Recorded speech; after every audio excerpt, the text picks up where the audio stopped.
Moi, je parle beaucoup de la cohérence cardiaque. Les gens me disent c'est pas possible qu'avec quelque chose d'aussi simple, on puisse rétablir la santé. Si, en fait. Qu'est-ce qui se passe quand quelqu'un fait une crise d'angoisse? Il ne retrouve pas son souffle. Ouais, voilà. Et de manière autonome, de manière inconsciente, il respire de telle ou telle manière pour s'hyperalcaliniser. Et donc, quand on commence à décortiquer cela, on voit qu'il y a un bienfait physiologique. Quand les gens sont malades, quand les animaux sont malades, on parlait des nourrissons, des jeunes enfants qui sont malades, qu'est-ce qu'ils font? Ils jeûnent.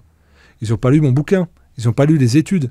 C'est que ataviquement, il y a un processus chez les mammifères qui fait que lorsqu'il y a un danger interne, quand il y a une rupture d'équilibre, quand il y a une rupture de l'homéostasie, on revient à ce mouvement-là de détoxination et de régénération cellulaire. Salut tout le monde, bienvenue sur Nexus. Est-ce que vous aussi, vous ne trouvez pas qu'en ce moment, il y a trop de scandales alimentaires? On a de la malbouffe dans tous les sens, des condamnations de Nestlé, de Perrier. Tiens, Lazare, est-ce que tu peux les afficher à notre écran? Voilà, on a l'année dernière le scandale Buitoni, Nestlé, qui avec les pizzas, c'est la suite. On a encore le hexane, le solvant invisible, personne n'en a parlé, c'était il y a quelques mois. L'eau potable des Parisiens contaminée. Alors je suis désolé, j'ai pas envie de stresser tout le monde, hein, mais Perrier contaminé. Mais on va partir de ce petit problème-là avec notre invité. Oh, c'est bon, tu peux enlever. Ouais, je voulais qu'on commence par faire un petit tour finalement de la situation aujourd'hui médiatique et alimentaire, puisqu'on va en parler avec notre invité qui est multicasquette, en plus d'être un des seuls éditeurs libres, on pourrait le dire comme ça, avec les éditions Exuvie, et qui est aussi naturopathe, voilà, qui propose quelques formations. On est avec Fabien Moine, que certains d'entre vous connaissent. Bonjour Fabien. Bonjour Romain, puis bonjour à tous ceux qui nous regardent. Voilà, on va commencer sur ces petites actualités. On va bien sûr parler de ton livre Jeûne et Respiration que tu viens de sortir avec Leonardo Pelagotti dans tes éditions Exuvie. Donc toi, quel est ton regard sur cette situation? Sur aujourd'hui, on a l'impression qu'il y a des nouveaux scandales tous les mois et on n'a pas envie de choquer les gens, mais on se dit, mais finalement, ça devient des fois irrespirable dans cette société. Ouais, on prend la mesure de la démesure du système dans lequel on est. Il y a un effondrement à tous les niveaux. Du système de santé, on le voit avec la crise hospitalière et des soignants. Ça se fracture de tous les côtés et on voit dans quel bourbier les industriels nous ont amenés. Là, on va parler évidemment des larves d'insectes qui apparaissent dans les farines, où c'est assez obscur, on dit oui, mais c'est jusqu'à 4%, et puis on va mettre les noms en latin. L'eau n'est pas potable, mais en fait, on va relever les seuils, et bien, elle deviendra potable. On a eu le scandale de l'eau de la Seine pour les JO aussi, qui était un scandale monumental, où en gros, il y a 2 milliards d'euros d'argent public qui ont été investis pour ne pas potabiliser l'eau.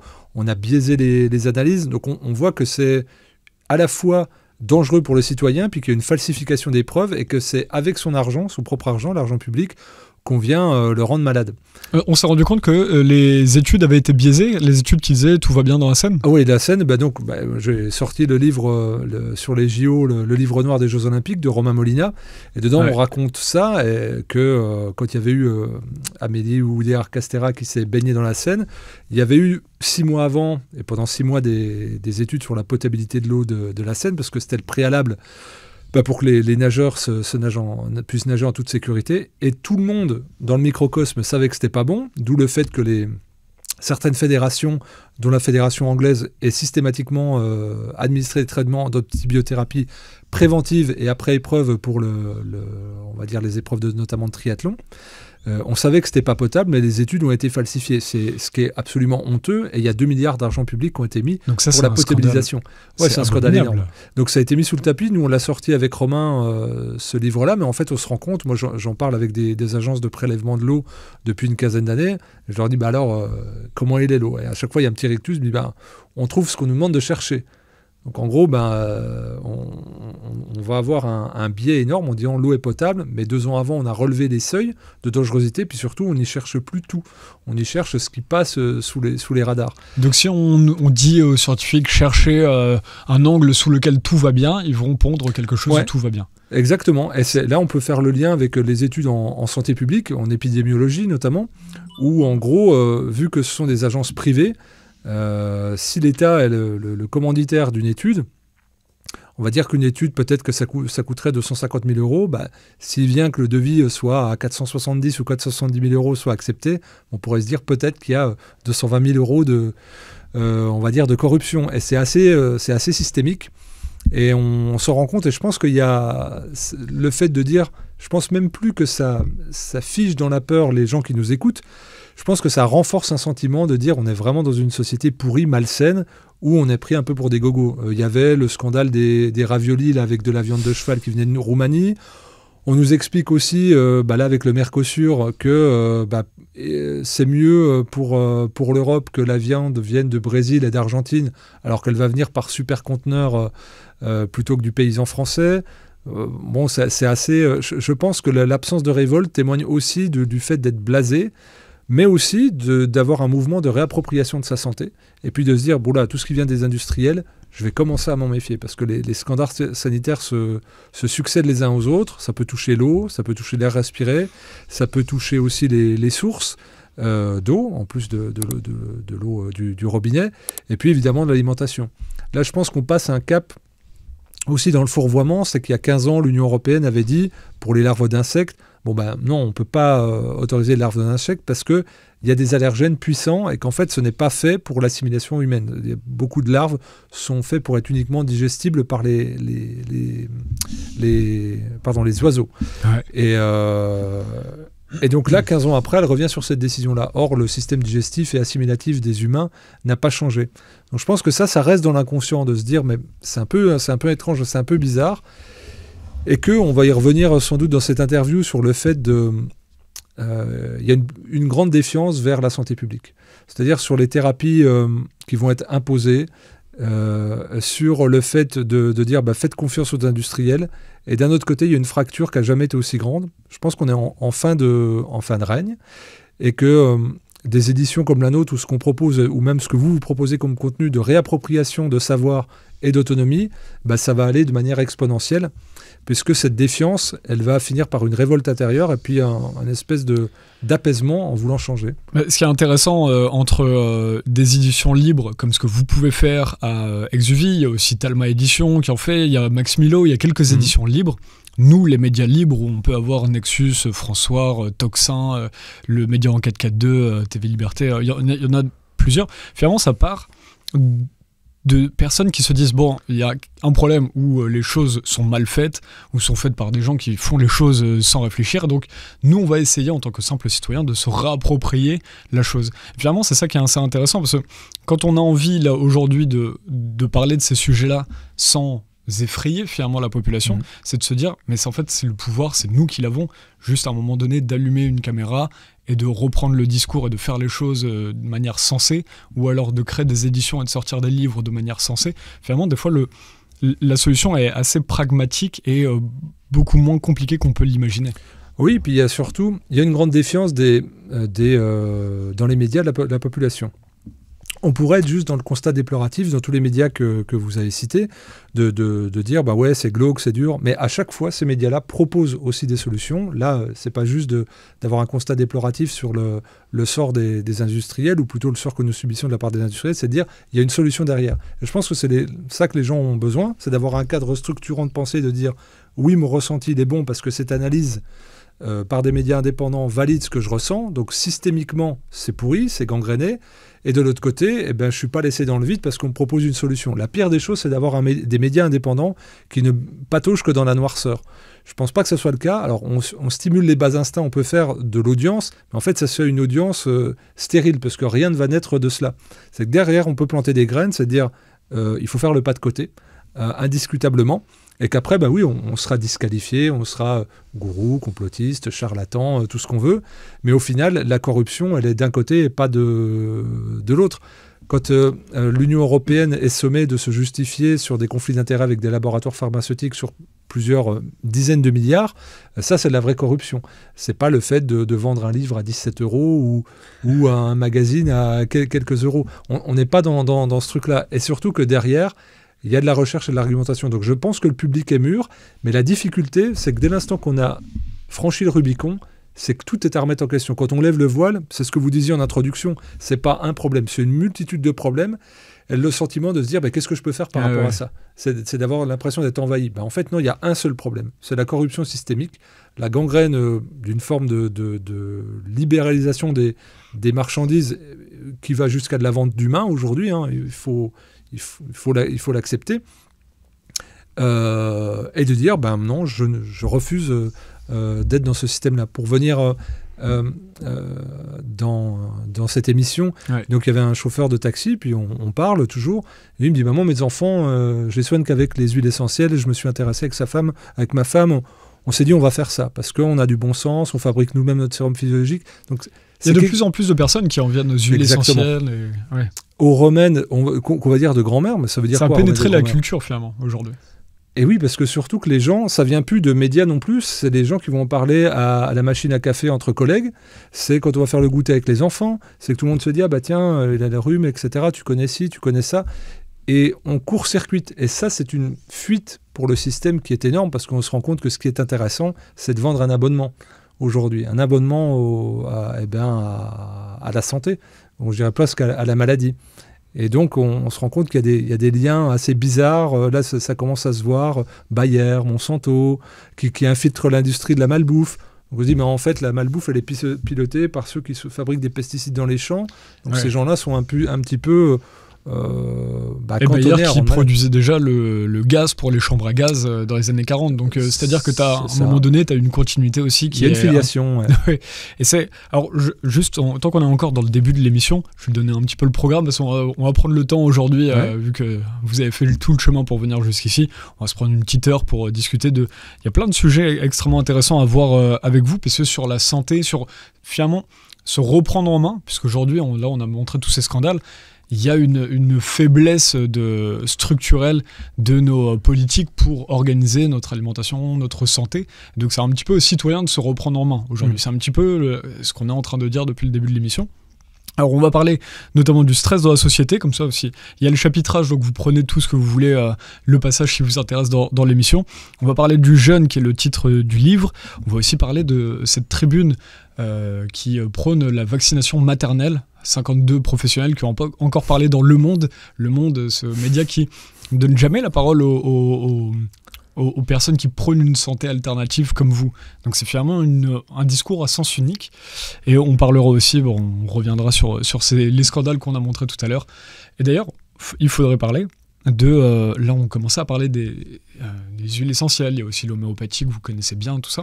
Et il y a toutes finalement, ces thérapies alternatives, on a du mal à comprendre ce qu'est le bleu-méthylène, le CDS. Beaucoup de gens viennent à parler de ces thérapies-là. Nous, on a quelques émissions, on a reçu Andreas Kalker, qui est un des pionniers là-dedans.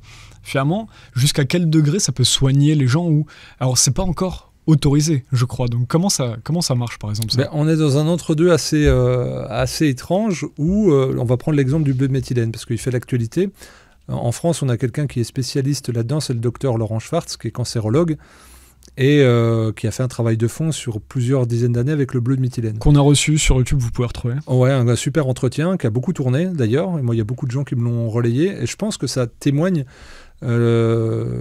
de la volonté du grand public déjà de mieux comprendre, et puis de se dire, mais il y a quelque chose qui est de l'ordre du pressentiment, on n'est pas scientifique, mais on sent qu'il y a quelque chose, parce qu'on a entendu un bruit de fond dessus. Et donc Laurent Schwartz, ce qu'il a fait, pour que les gens comprennent, le bleu-méthylène, c'est un produit, au départ, c'était plutôt sur l'imagerie médicale pour un révélateur. C'est quoi de l'imagerie médicale pour c'est de la scintigraphie, donc c'est de la radiologie, puis c'est un liquide de contraste en fait, le bleu-méthylène. Donc on n'utilisait pas à but thérapeutique, mais pour voir s'il y avait des obstructions ou alors c'est un révélateur sur une imagerie médicale, sur une IRM ou un scanner. Et il y a une autorisation de mise sur le marché en France pour cet usage-là. Mais hors AMM, hors autorisation mise sur le marché, il peut être recommandé par des médecins, parce qu'il n'est pas interdit.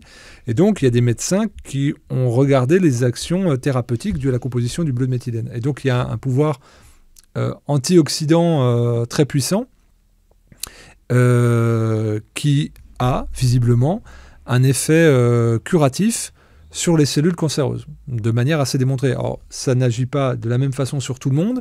Sur les effets secondaires, hormis à très haute dose, il semblerait que ce soit juste les urines qui soient marquées bleu et verdâtre pendant 24 heures, parce que c'est un produit qui passe dans le sang et puis qui n'est pas, on va dire, détruit par les fluides, notamment l'acide gastrique.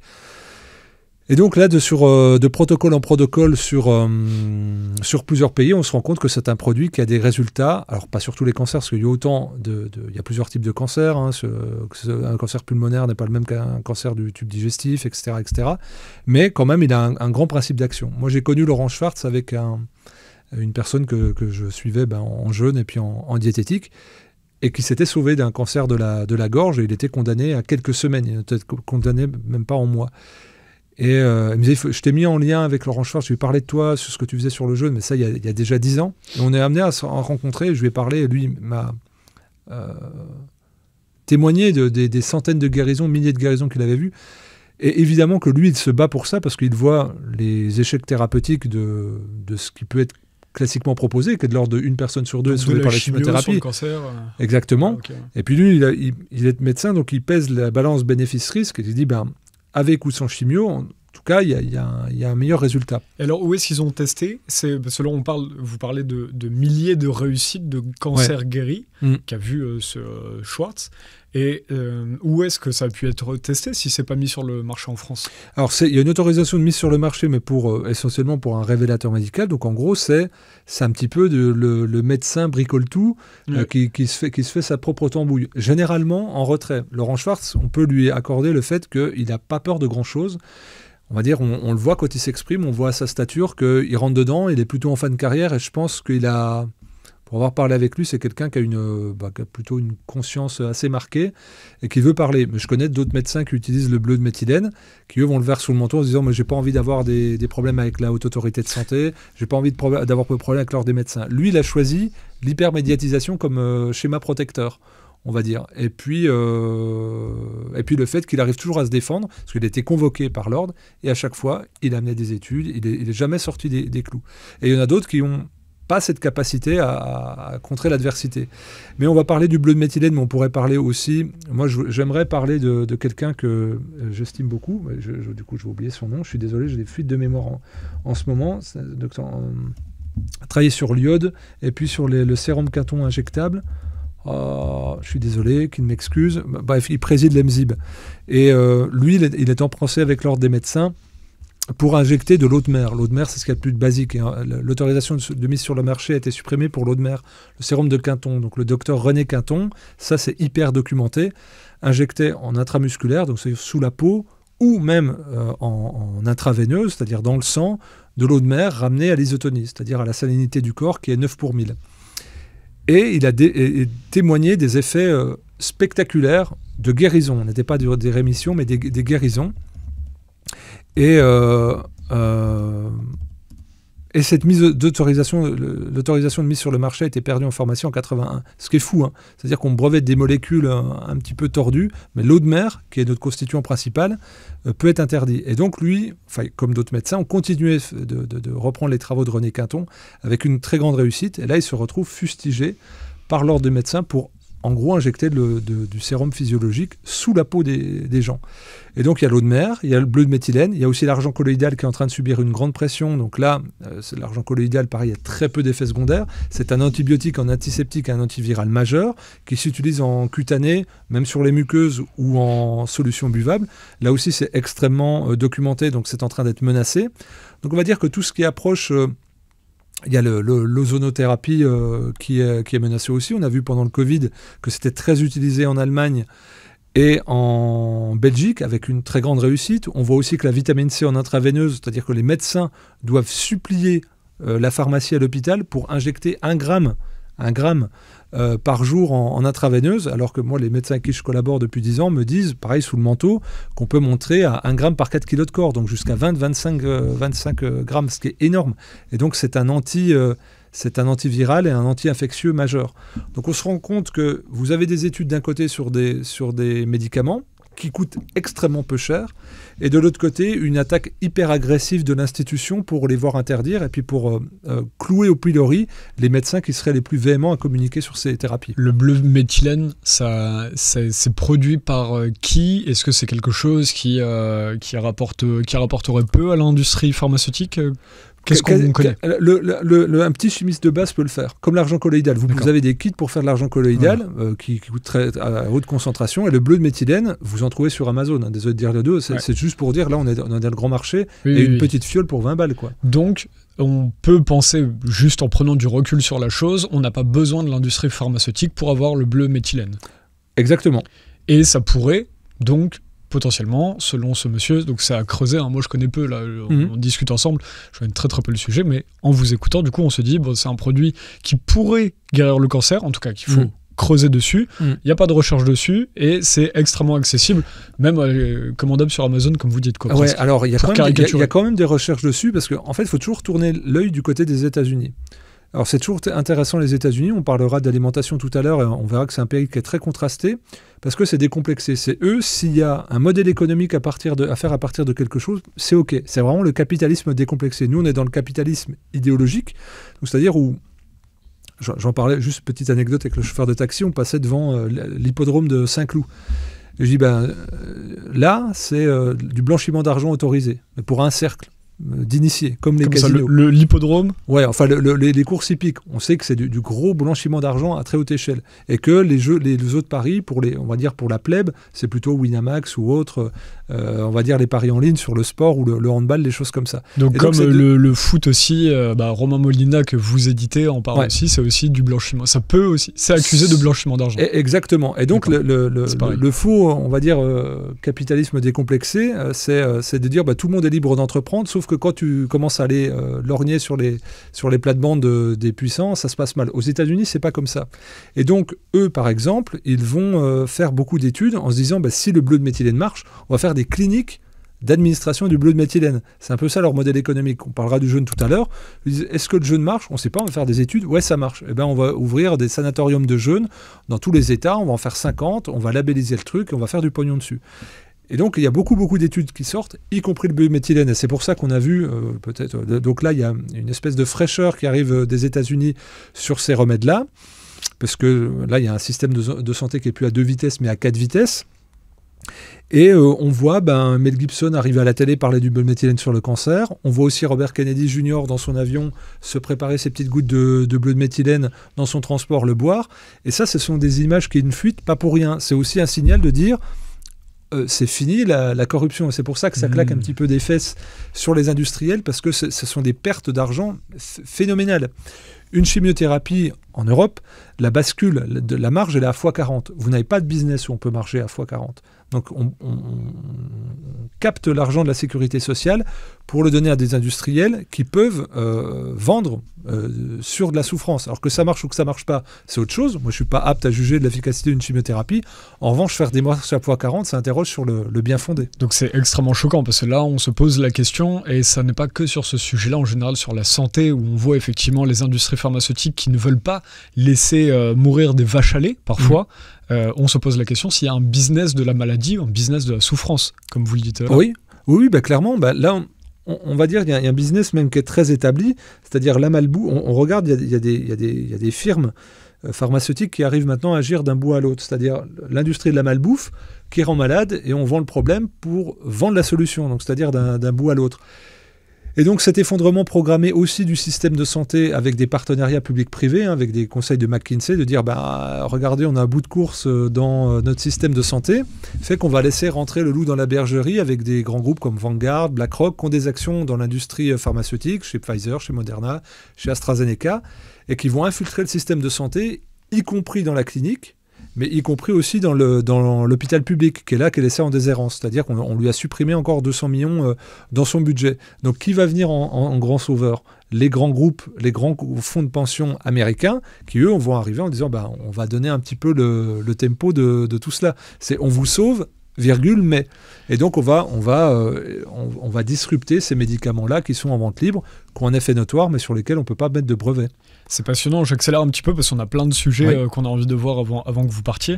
Mais pour terminer, pour conclure sur ce sujet, en fait, il faut l'ouvrir pour que les gens ensuite aillent creuser. Nous, on a envie de parler. Il y a notre public connaît beaucoup ces questions de santé parce qu'à Nexus, on s'y penche énormément. Mais il y a toute une partie de la population qui se dit, c'était pareil pendant la crise de Covid, mais pourquoi on nous vendrait des vaccins où on se rend compte, aujourd'hui il y a des attestations qui sortent, où les gens, on voit que le vaccin les a rendus gravement malades, rhumatisme psoriasique qui a été testé par pharmacovigilance, maladie de Charcot. Ça sort malgré, effectivement, encore une fois, l'industrie et la pharmacovigilance qui avaient essayé de ralentir le processus de vérité. Quelqu'un qui n'arrive pas à comprendre aujourd'hui, qui n'est pas forcément lecteur de Nexus ou de tous les médias libres ou de vos livres avec Zuvi, qu'est-ce que vous lui dites quand il se dit mais je comprends pas, parce que le système marche beaucoup sur la confiance depuis les 50-60 dernières années. Les gens ont confiance dans les médias, ont confiance dans les politiques, même s'ils se disent ils font tout mal, ou on voit bien quand même qu'il y a une faiblesse, c'est même plus de la maladresse, c'est de la faiblesse institutionnelle. Quelqu'un qui ne comprend pas aujourd'hui, et qui entend votre discours et qui vous dit mais c'est pas possible ça. Qu'est-ce que vous lui dites? Faut lui dire je lui dirais qu'il faut avoir un regard complètement dépassionné de la chose. C'est qu'un industriel, il est là pour quoi? Pour faire de l'argent, point. La santé publique, et je dirais que ce qui va l'intéresser, c'est la santé de sa famille, éventuellement de ses amis, mais le reste, il est là pour faire du business. Donc si on part du principe que une guerre rapporte plus d'argent qu'une paix, on peut comprendre que, on va dire, l'industrie de la maladie intéressera beaucoup plus celle de la santé. Une fois que vous avez vendu de la santé à quelqu'un, il est en santé pour toute sa vie. Une fois que vous les amenez à comprendre et à s'autonomiser sur sa santé, vous allez plus pouvoir faire un billet sur lui. Par contre, si vous introduisez, on va dire, la dépendance et la peur de la maladie, là, vous en faites un client à vie. Et il y a aussi un autre enjeu, qui est un enjeu idéologique, c'est-à-dire on est dans l'ère de l'appropriation des corps, dans une forme de néo-totalitarisme, qui n'est plus tellement celui des esprits. L'esprit, on va dire infiltrer l'esprit des gens, c'est un moyen et puis une fin en soi. C'est-à-dire que là, on doit avoir le corps de la personne, qui est le dernier espace de conquête du capitalisme, où derrière, on doit le surveiller tout le temps avec la reconnaissance faciale, savoir avec qui il mange, à combien de personnes, vous êtes 6, vous êtes 8, est-ce qu'il y a grand-mère, est-ce qu'elle est dans la même pièce, est-ce que vous êtes à 50 cm, est-ce que vous avez votre masque, quand vous faites l'amour, est-ce que vous pensez bien faire votre masque, il y a des positions autorisées, pas autorisées, on a eu ça quand même, on l'a eu, il faut que les gens se rappellent, et ce n'est pas, comme on le disait, ce n'est pas une erreur, ce n'est pas une faute de langage, ce n'est pas un manque de compétences, c'est véritablement choisi, c'est d'avoir une emprise, une mainmise sur les corps d'un point de vue idéologique, comme élément de contrôle, et également aussi une appropriation pour en faire un client et développer un business model à vie. Et qui finalement s'inscrit dans la population a toujours été manipulée. Depuis les premières civilisations, ça fait 10 000 ans que les citoyens sont manipulés par des dirigeants de diverses manières. Donc ça s'inscrit dans un contexte.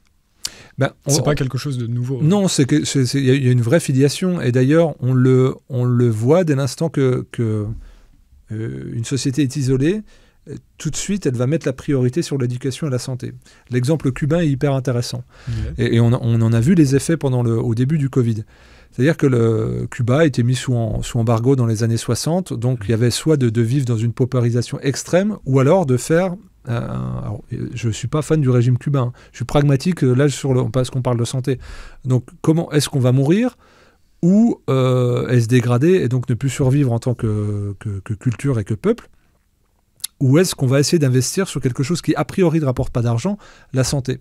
Donc le rapport de médecins par habitant à Cuba, je crois que c'est 1 médecin pour 40 habitants, c'est le plus haut de la planète. Oui, parce que là-bas donc c'est vraiment le système communiste qui a voulu ouvrir et on a désélitisé la médecine, et donc effectivement tout le monde pouvait faire des études de médecine et il n'y avait pas de limite de quota comme on peut avoir en France, d'avoir une limite de médecins. Donc là-bas tu as énormément de personnes qui sont devenues médecins.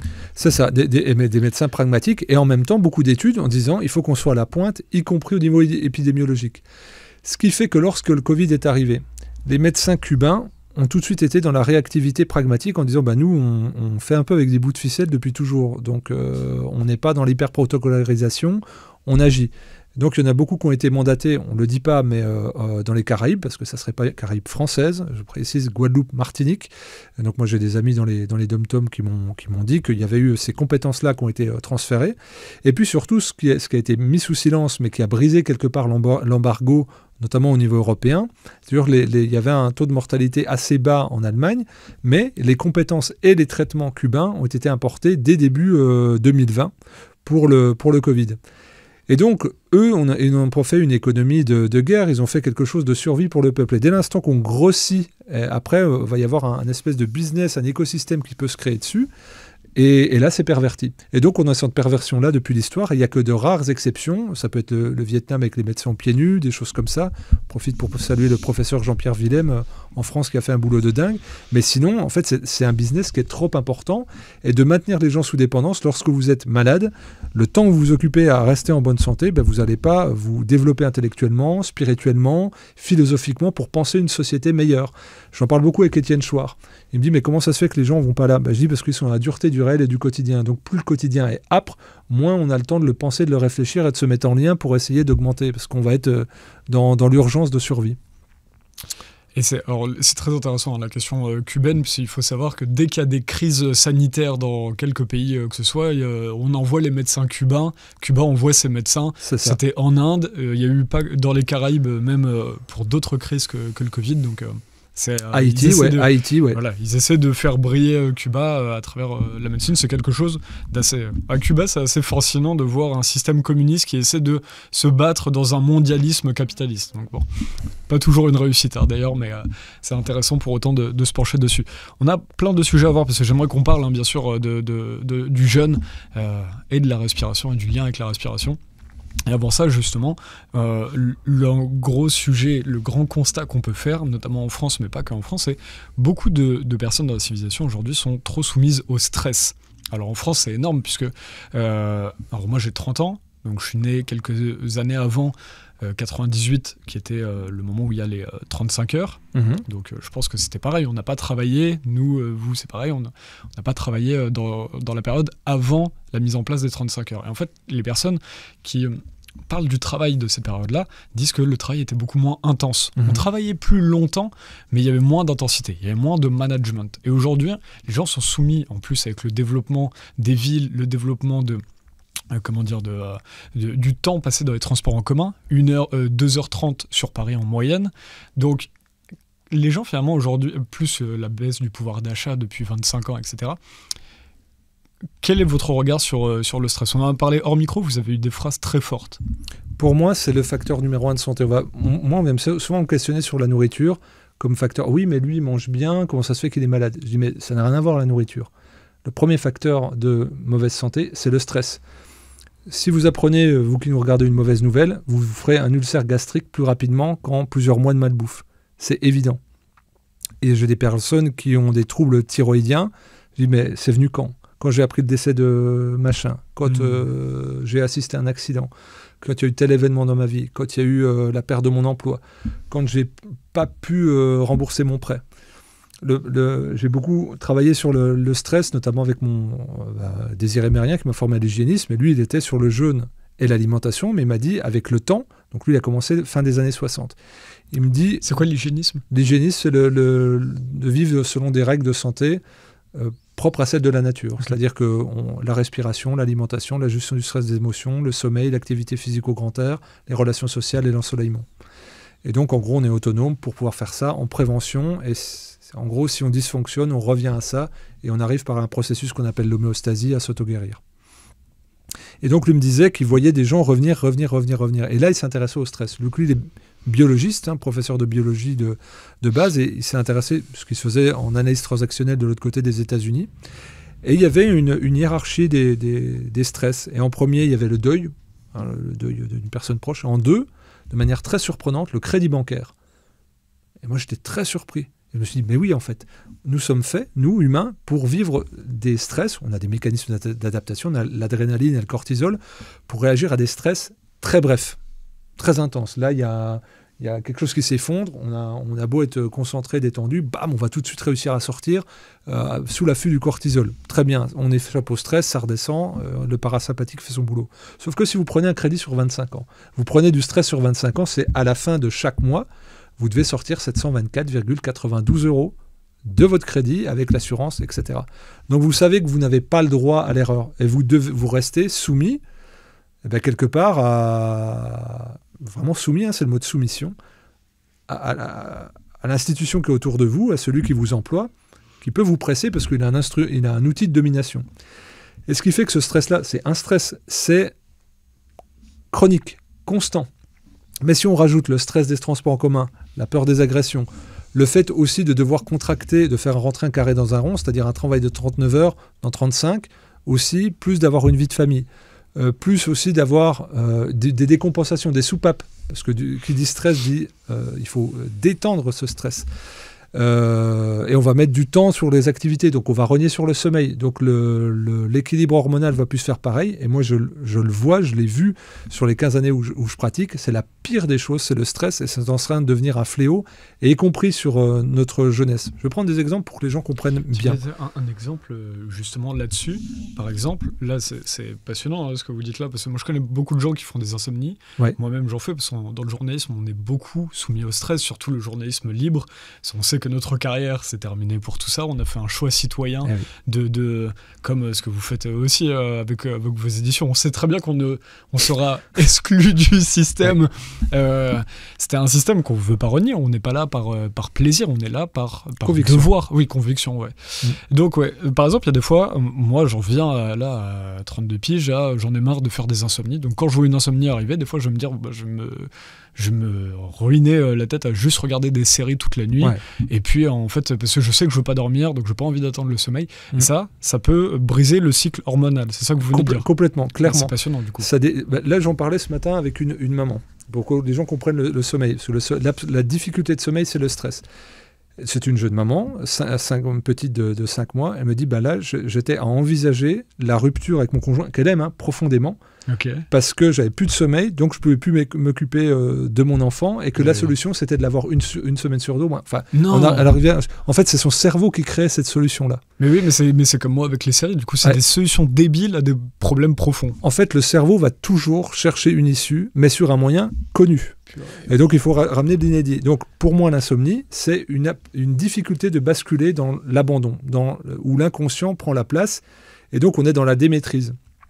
Si on a des éléments qui nous stressent, alors il peut y avoir des éléments mentaux qui nous stressent, c'est-à-dire la pression de devoir rendre un sujet, un papier, de devoir réactif sur l'actualité, de devoir... donc là, c'est une tension interne, ou l'autre, c'est un stress physiologique. Par exemple, regarder un écran, on sait qu'on bascule en onde bêta pendant 2h30 après avoir regardé un écran.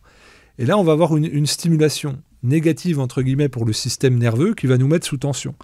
Donc si on ne prépare pas la mise au coucher, l'endormissement, en détendant le corps, ça sera très difficile pour lui de basculer dans l'abandon. Ou alors, il va falloir qu'on aille jusqu'à l'épuisement, au-delà de la fatigue. Mais que si on va trop loin dans l'épuisement trop longtemps, on est dans un épuisement nerveux tel qu'on ne peut plus basculer dans le sommeil. Et là, ça devient quelque chose de très vicieux. Et c'est ce que vivent beaucoup de nos contemporains. C'est pour ça que moi, j'ai fait beaucoup de conférences sur la fatigue chronique, qui est une fatigue surrénalienne. Et là encore, moi, je ne trouvais pas de réponse en France. Donc, il y a 10-15 ans, j'ai été chercher du côté des États-Unis. Et eux, la fatigue chronique, ils appellent ça adrenal fatigue. La fatigue des glandes surrénales, de l'adrénaline. Et ça revient à l'hormone du stress, donc le cortisol, qui est sécrété par les glandes surrénales. Et donc, au final, on est dans une société d'effondrement du système nerveux qui conduit non seulement à l'insomnie, mais au fait d'être dans une dépendance d'hormones un peu bizarres. On parle souvent de la dopamine, c'est un sujet à la mode. Il y a un autre sujet à la mode qui est le nerf vague. Je pense que vous avez peut-être des demandes, peut-être vous avez... Enfin, je pense que Nexus, il y a une demande, il y a une perception. Le nerf vague. Le nerf vague, voilà, c'est le plus grand nerf du système nerveux central. Et en fait, c'est lui qui irrigue tout le système gastro-entérique. Et en fait, ça va occasionner de grands déséquilibres physiologiques, notamment gastro-intestinaux. Et puis, on va voir qu'on perd en autonomie, enfin bref. Mais tout ça pour dire que des exemples très forts, moi je le vois, c'est les jeunes. On dit souvent, les jeunes, ils se révoltent pas, on leur a privé leurs droits pendant les confinements, pendant les couvre-feux, comment ça se fait qu'ils ne se révoltent pas ? la plupart, alors on pourrait dire, ils ont moins d'intérêt pour le monde, ils ont moins d'informations, ok. Il n'y a pas surtout, que les jeunes, hein, même les gilets jaunes et tout ça, plus personne ne manifeste aujourd'hui. C'est ça, c'est que l'exemple le plus près dans l'actualité et le plus vif, c'était les paysans. Les paysans sont en train de mourir littéralement. C'est-à-dire, c'est pas une mort économique, c'est une mort physique. Un suicide tous les 2 jours. Moi, je viens du milieu France. paysan, donc ça me touche beaucoup. Et je sais ce qui est gagné. Hein, c'est 600-700 euros par mois pour... Et là, on n'est pas à 35 heures. Hein, on est à 70-80 heures. Et où on se fracasse et où on a les crédits sur le dos, parce que le moindre tracteur, c'est 120 000 euros. La moissonneuse-basseuse, c'est 300 000. Le hangar, c'est 80 000. Enfin, on est sur des trucs où on endette ses enfants. Moi, dans ma famille, j'ai...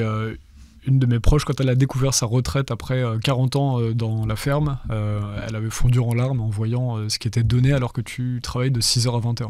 600-700 euros, quoi. En moyenne, un paysan, s'il fait pas... Bah oui, ça pleurait. Moi, j'ai honte. Hein. J'ai honte et je suis... j'ai honte de mon pays. Clairement, quand je vois les cumuls des mandats politiques... Non, de nos politiques, pas des gens qui font le pays. Ah non, pas du tout. Parce ça résume souvent un pays à... Non, le pays, moi, quand je parle de mon pays, je parle de l'institution. Par exemple, quand je dis j'aime plus mon pays, j'aime plus l'institution. Mais par contre, j'adore la France, j'adore les Français. Ça, c'est clair et net. Mais l'institution France, elle n'est que détestation. Et donc, elle en devient détestable. Et donc, pour comprendre, ces gens-là qui sont en bout de peine, l'effondrement de leur système nerveux fait que, dans un ressort qui n'est pas bien, mais qui pourrait être compréhensible d'aller casser quelque chose, vont même plus avoir le ressort pour... alors, il y en a qui se suicident, mais pas tant que ça, par rapport au regret de déchéance. Donc, au lieu d'agir, tu retournes déjà contre toi. C'est ça. Le sursaut vital, ça devrait être la rébellion. Le sursaut vital de base, c'est de se rebeller. Non, j'ai 20 ans, je ne risque rien que le Covid, et je ne vais pas tuer ma grand-mère, tu ne m'enfermeras pas, je vais me défendre. Et tu me feras pas de chantage, et non, je vais sortir après 18h. Il n'y a aucune raison que je n'aille pas voir mes amis à 18h. On est tous en bonne santé. Le Covid ne touche pas les moins 25, 30, 40 ans. Donc, je n'écoute pas ça. Et là, ça se serait battu. Et je pense que cet effondrement du système nerveux qui se traduit par une difficulté à prendre sa place et qui est à mettre en jonction avec beaucoup de choses, dont les perturbateurs endocriniens, qui affaiblissent grandement le système hormonal, qui est greffé au système nerveux central, ce qui fait que le stress est en train de bousiller littéralement les individus qui deviennent atones face à des situations où ils doivent mettre leurs émotions en gestion forte et où ils ont de la difficulté à se mobiliser. C'est fascinant. Ce que vous dites, c'est, si c'est vrai, ce que vous dites, c'est qu'on est tellement bousillé au niveau hormonal à cause des perturbateurs endocriniens qu'on ne manifeste plus et on ne sait plus comment se rebeller. C'est une globalité, c'est à la fois le manque de sommeil, à la fois la sursollicitation nerveuse des écrans, des ondes électromagnétiques, etc. Le bombardement d'informations qui est difficile de faire on va dire, on a des infos qui arrivent, mais on n'a pas le temps de les laisser décanter, de les laisser infuser pour les traiter. Et donc ça reste en tension interne. Et ce qu'on voit, et donc là on parlait de la psychologue Sonia Delegue avec qui j'échange beaucoup, elle me dit, elle suit beaucoup les enfants, les adolescents, les actes de mutilation sont multipliés de manière exponentielle depuis la période Covid, c'est-à-dire qu'ils n'ont pas le ressort pour casser, on va dire, dans un mouvement centrifuge, exprimer leurs émotions. Donc le peu d'énergie qu'il leur reste, ils vont la tourner en destruction vers eux-mêmes. Ils ne sont plus capables de structurer une émotion puis de dire ce qui ne va pas, mais ils vont se taillader. Ils vont avoir des passages à l'acte, des décompensations, des prises de substances, et puis au mieux essayer de s'altérer pour supporter le réel, au pire commencer à se dissocier pour être en parallèle de ce réel-là. Et ça, c'est le constat qui est fait en psychiatrie et en psychologie, et où les hospitalisations ne peuvent plus suivre les demandes. On est dans un vrai effondrement de société. Et là, le petit pansement qui est mis de dire vous allez avoir des consultations de psychologie gratuites, c'est un constat d'échec énorme, ça devrait être une honte de dire ça. Et derrière aussi, c'est d'avoir encore une fois une emprise, parce qu'on devra restituer le contenu de ces consultations. Donc il y a un vrai... Il y a des rapports sur ces consultations on va dire que... comment dire ? Je vais prendre un exemple d'une autre institution. Ça peut être les militaires ou les pompiers, qui sont des institutions nationales. Donc moi, je connais des militaires et pompiers que j'ai eu aussi en consultation, que j'ai entre amis. Donc, vous avez des accompagnements psychologiques. Ouais. Par contre, si vous le suivez, ça veut dire que vous acceptez de ne pas être apte. Parce qu'on suit un suivi psychologique, on n'est pas apte. Bah oui, c'est que vous êtes dysfonctionnel. Donc il y aura le regard des collègues, tu nous fais pas confiance. Parce que le milieu en gros de ce milieu-là, c'est La grande muette, c'est pas pour rien. C'est on prend une bouteille d'alcool, on saoule, on vidange nos problèmes et on passe à autre chose. Chez les pompiers et les militaires, c'est ça aujourd'hui. Si on a un suivi psychologique... Non, je parle pas de l'alcool. C'est plutôt mal vu. Si on fait un suivi psychologique, c'est qu'on n'est pas confiant dans nos collègues. Tu fais pas confiance au groupe, tu romps le pacte du groupe. Mais par contre, si vous dites que vous faites un suivi psychologique, faut bien s'imaginer que là, on est mis en concurrence les uns les autres au travail. C'est un facteur de stress. Et je me permettrai de parler un petit peu de l'intelligence artificielle qui accentue ce phénomène de stress, de dévalorisation et de mise en concurrence. Donc, dans une société, si vous admettez que vous avez un problème psychologique, peut-être que vous êtes moins apte à être un bon citoyen bien noté. Parce que vous avez un suivi. Et vous allez avoir une note dégradée. C'est très pernicieux. Et donc là, je pense que c'est pour ça que ce qu'on disait tout à l'heure, avoir une emprise sur le corps, ce totalitarisme-là, c'est d'évaluer la personne selon ses compétences et son rendement. On est perçu comme un citoyen à avoir une efficience et une docilité. Tu as ton passe sanitaire et tu es capable de ne pas être malade, c'est OK. Par contre, là, tu vois, tu coûtes du pognon à la société, va falloir que tu redonnes quelque chose en face. Alors, c'était passionnant. Il faut qu'on accélère parce qu'on n'a plus beaucoup de temps d'entretien, mais on pourra découper des extraits de toute manière. Avant d'aller sur le jeûne, pour finir sur le stress, vous nous aviez dit hors micro, et il y en a beaucoup qui vont se retrouver sur de la scarification ou tout ça, quitte à ne pas se rebeller. Comment on en vient à ça? C'est quelque chose d'abominable. C'est le fait de ne plus avoir pris sur le réel, pas savoir ce qu'on disait au début d'émission. Il y a tellement d'informations, c'est pas la société qui a un problème, c'est moi qui ai un problème. Puisque manifestement, tout va bien. On nous répète que tout va bien. Que tout est OK, tout est parfait, tout est sous contrôle. Donc c'est moi qui suis inapte à vivre. Donc on est sur la dévalorisation systématique. Et donc le fait de se mutiler. Et il y a aussi une chose, c'est que je parlais de schéma dissociatif pour supporter le réel, c'est qu'à un moment donné, il faut revenir au corps. Et qu'on le voit, je travaille beaucoup sur la relation sociale, sur les applis de rencontres. Elles sont toutes en effondrement, parce que la virtualisation a atteint ses limites, sauf celles qui promeuvent des rencontres, on va dire, sadomaso. Et le sadomasochisme augmente et les actes de mutilation augmentent parce que c'est le moyen de revenir au réel. Donc on voit beaucoup d'enfants qui se mordent. C'est une difficulté avec contenu, c'est ceux qui ont eu le masque tout petit en maternelle. Donc on voit des phénomènes, on va dire, de régression très primale, où en fait le lien au corps, au sien et à l'autre n'a pas été fait, et que du coup on recherche la limite. Et qu'on va prendre des substances, des drogues, mais on va aussi abuser, revenir à son corps de manière violente. C'est pour ça que ce qui vient en mode comme sport numéro 1 chez les jeunes et les ados, c'est le MMA. C'est le fait de prendre toute la violence du monde en pleine face, mais en même temps de se sortir vivant. Moi, je connais des gens, ils me disent leurs enfants qui sont bien, ils vont faire des combats sauvages clandestins dans la forêt. Mais c'est une façon aussi de vivre l'épreuve. On est dans une société qui manque d'initiation, de rituels. Le rite, c'est celui de François Braun, de se vacciner pour le garde d'asile. Pour lui, c'est ça le rite de passage à l'adolescence.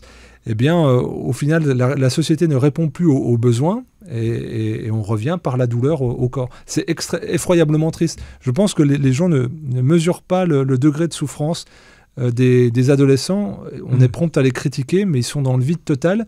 Et avec, comme Eldorado, le fait des transhumains sous Musk avec un implant micropuce, ou alors à être des vaches à lait mis en concurrence avec l'intelligence artificielle. C'est vrai que je trouve que les plus jeunes générations, ceux qui arrivent à 18-20 ans aujourd'hui, sont beaucoup plus sombres, même dans leur culture, dans ce qu'ils vont écouter, que il y avait déjà ça il y a 20 ans, mais pas autant. C'est-à-dire qu'aujourd'hui, surtout peut-être les garçons comme nous qui arrivent à 20 ans en France vont être beaucoup plus dans une culture très très même négative. Les musiques sont très négatives. La musique et puis les cinémas, on vous regardez ce qu'il y a au cinéma. Sans vouloir faire réel du tout, c'est juste de regarder. Non, c'est le réel. C'est une morosité qui est dommage, quoi. Quand on regarde les affiches au cinéma, c'est lourd, c'est pesant. La musique, pareil, elle est assez pesante. Donc il n'y a pas un environnement sain. Quand je regarde je vais en Fnac, qui est vraiment la temple de grande consommation, je regarde les livres pour ados, il y en a 2 sur 3, j'ai fait une vidéo dessus, qui parlent de suicide, de scarification, de rituels un peu magiques ou sataniques. Mais on est où là? Il est où le rêve? C'est le temps un peu de l'émerveillement, etc. Donc c'est vrai que c'est une génération qui macère dans quelque chose qui n'est pas drôle, qui n'a pas d'idéal, et il n'y a pas de projet social qui les élève, ni de métier qui semble être enthousiasmant. Donc on doit rester au contact de cette jeunesse, puis de retransmettre un petit peu de feu de vie, parce que sinon on va vers une société où on va se dire, on accepte le revenu universel, docilement, et puis on fait pas de bruit, et puis on vit dans le métaverse chez nous en commandant chez Uber Eats, quoi. Et ça commence déjà juste quand on accepte quelqu'un en France comme Bayrou. Alors on est non mais je blague même pas, parce que Bayrou, nous on est allé avec Lazare, le réalisateur, aujourd'hui, merci de réaliser l'émission, et avec Miloud aussi, notre community manager, on est allé essayer de chercher quelqu'un qui était content d'avoir François Bayrou. Et t'avais même des macronistes qui nous disent aujourd'hui, là on sent qu'Emmanuel Macron n'a fait aucun effort pour rassembler les gens. Non. Donc quand t'as même des gens macronistes, ils sont quand même aussi, on parle souvent des extrêmes. Ouais. Mais il y a l'extrême gauche, l'extrême droite, l'extrême macroniste, et tu vois ce que je veux dire, quand même là Emmanuel Macron perd ça, tu te dis, mais les gens ne se rebellant pas face à ça, on voit quand même, ça commence par ça, et puis après ça peut aller face à, ils font passer tout. Alors attends, parce que il faut qu'on trace, tu veux rajouter un micro truc? Non, je disais, en fait, dans l'abdication au changement, moi j'ai vécu il y a une vingtaine d'années au Québec. Là, ce qui se passe avec Bayrou, sur le scandale qu'il y a eu avec le lycée, je ne sais plus comment ça s'appelle, avec les actes de pédophiles couverts qui sont abjects. Oui, Bétaram. Oui, à Bétaram, pardon.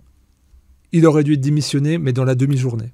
C'est-à-dire que quand j'étais au Québec, il y avait un ministre qui n'a pas fait un audit pour acheter une lampe de bureau. Il a été licencié le lendemain. Enfin, c'était un truc de... Et moi, je disais, mais vous êtes cinglés, en fait, de faire ça. On s'en fout. Il me dit, mais il a trahi le peuple, en fait. Je dis, mais c'est une convention à la con, votre truc. Et ensuite, j'ai compris, je dis, non, c'est nous qui avons un problème culturel. Et là, de laisser accepter ça, c'est-à-dire le degré d'acceptation qu'il y a une gangrène politique, que ces gens-là peuvent être immorales jusqu'au bout du bout, et c'est fou. Et moi, ça traduit un mal-être dans la société qui est extrêmement profond. Et je pense que ce phénomène-là n'est absolument pas anecdotique. Alors, allons-y, il faut qu'on aille sur le jeune et tout. Alors d'abord, juste avant ça, est-ce qu'on montre... Tiens, tu peux afficher l'écran rapidement. Alors, je sais que tu voulais réagir à cette tribune du Monde. Alors, je sais pas quel jour sort la vidéo qu'on est en train de tourner là actuellement avec Fabien. Mais donc ça, c'est un article qui a été publié hier. On est le mardi 19 février, vous le voyez à l'écran. Et donc c'était sorti ce mardi 18 février. Bref, la vaccination maternelle doit être une priorité de santé publique. Les vaccins contre la grippe, le Covid-19, la coqueluche notamment, pour éviter, le Covid-19 du coup qui revient, pour éviter de nombreuses hospitalisations des mères et des nourrissons. Dans une tribune au Monde, 52 personnalités du monde médical prônent un plan d'action national pour répondre à cet objectif essentiel de prévention. On n'est pas médecin chez Nexus, mais on se bat contre la censure, et ça fait longtemps que l'on voit que les médias traditionnels en France, au Canada, en Belgique, où on veut, ne donnent jamais la parole aux personnes qui alertent, on ne vaccine pas, il ne faut pas que les enfants jeunes soient vaccinés. Je ne suis pas médecin, j'essaie de comprendre. Alors vous êtes beaucoup plus professionnel de santé que moi, et je sais que vous vouliez réagir à ce truc où il faut rappeler qu'ils disent toujours 52 personnalités du monde médical, sans jamais les nommer. On ne sait pas qui sont ces gens, on ne connaît pas leur conflit d'intérêt avec Pfizer, AstraZeneca, Johnson & Johnson et j'en passe. Donc voilà. Alors déjà, on peut dire, est-ce que le monde a un conflit d'intérêts ? Je me calme. On peut dire oui. 2 millions de dollars par an de l'Institut Bill et Melinda Gates. Donc, ils ne sont pas impartiaux. Qui produisent des vaccins et en mettent partout sur la planète. Et il y a certains pays où les pays qui sont retombés malades de maladies qui avaient disparu, mais sont revenus après la vaccination. La poliomyélite en Inde, avec le vaccin en spray nasal. Donc là, on le sait. D'ailleurs, l'Institut Bill et Melinda Gates ont été foutus dehors, manu militari, parce qu'on a eu des dizaines de milliers de cas alors que c'était en dormance. Donc là, le monde a un double conflit d'intérêts par l'Institut Bill et Melinda Gates, et également il est perfusé à la subvention d'État. Et on sait que il y a eu 500 millions donnés aux médias pendant la crise Covid, qui ont été unanimement d'accord, selon tous les experts réunis, avec la même politique. Donc ce qu'on peut dire déjà de manière pragmatique, on va rappeler que la France est un des pays qui vaccine le plus. Pourquoi pas ? Donc, et ce sont des vaccinations imposées. J'interviewais la semaine dernière le professeur Perron. Lui était pour le consentement libre et que les gens choisissent. C'est-à-dire que dans les plupart des pays européens, il n'y a aucun vaccin qui est imposé. Ils sont conseillés, recommandés, fortement recommandés.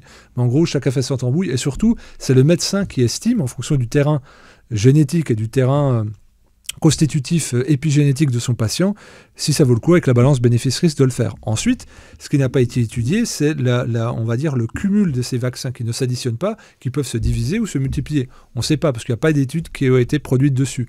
Donc on en arrive aujourd'hui où un nourrisson peut recevoir 15 injections sa première année. On ne sait pas ce que ça fait. Et donc, on ne sait pas ce que ça fait à long terme.